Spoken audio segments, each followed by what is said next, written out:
मराठी संवाद share news चॅनलला पाहण्यासाठी आजच सबस्क्राइब करा व बेल आयकॉन दाबायला विसरू नका।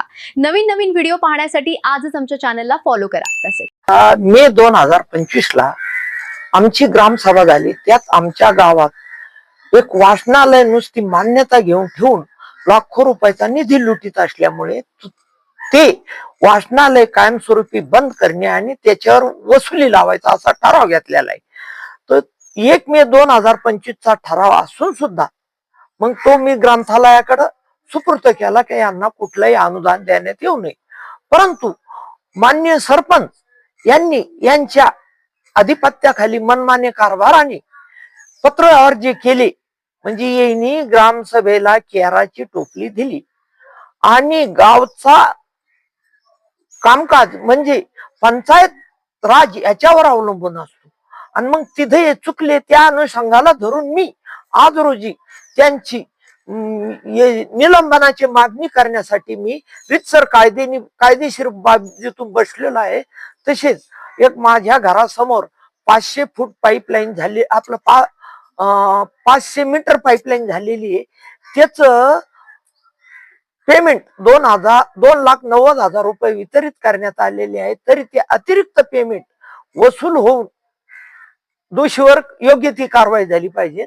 आणि तसेच 1 मे 2026 ची जी ग्रामसभा होती ती घेण्यात आली नाही, तर ती अचानक त्यांनी 29 मे ला घेण्यात आली। पण अचानक घेण्यात आलेली ही ग्रामसभा तिचा अधिकृत अजेंडा बजावणं गरजेचं होतं, तो अजेंडा बजावलेला नाही। त्या विषयावर त्यांना कारणे दाखवा नोटीस बजाव असं माझं रितसर आहे। व्यक्तिशः कोणावर माझा काही दोष नाही। वयाच्या हिशोबाने तुम्हाला काय वाटतं तुम्ही उपोषणाला बसलेले आज तुमच्या जीवनात जर काही फरक झाला याला कोण जबाबदार? माझी अशी एक भूमिका आहे, मी मुळातच माझा पिंड असा आहे का मी अन्यायाविरुद्ध लढणारा माणूस आहे। आणि ते म्हणजे माझी एक शोकांतिका अशी आहे काय, माझा जन्म उशिरा झाला।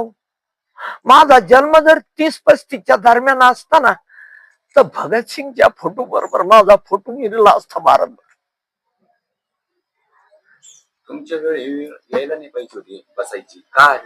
नाही, मला माझं पिंडाच्या अन्यायाविरुद्ध लढा दे काय भेटणार नाही वाटत नाही। मग कायदेशीर बाजू आपली पक्की असल्यामुळे ते होऊ शकतं, विचारच करावा लागेल त्यांना। आता 12 ते 1 वाजत आला, अधिकारी कुठल्या प्रकारचे आले नाही, अधिकारी नाही आले। आमचे मान्य सरपंच साहेब आलेले आहेत, मान्य आमच्या ग्रामपंचायत सदस्य आलेले आहेत, आमचे ग्रामसेवक मॅडम आलेले आहेत, तसेच आमचे सहकारी सोसायटीचे माजी चेअरमन साहेब आलेले आहेत। काय चर्चा झाली? काय वाटत? चर्चा काय नाही, आता ते असं समोरचे डॉक्युमेंट पाहून ते बरोबर गप्प बसवलं। काय वाटत मग याच्यातून आता पोहोचते पंचायत समितीच्या शाह मॅडम साहेब मॅडम जर आले काय निर्णय घेतात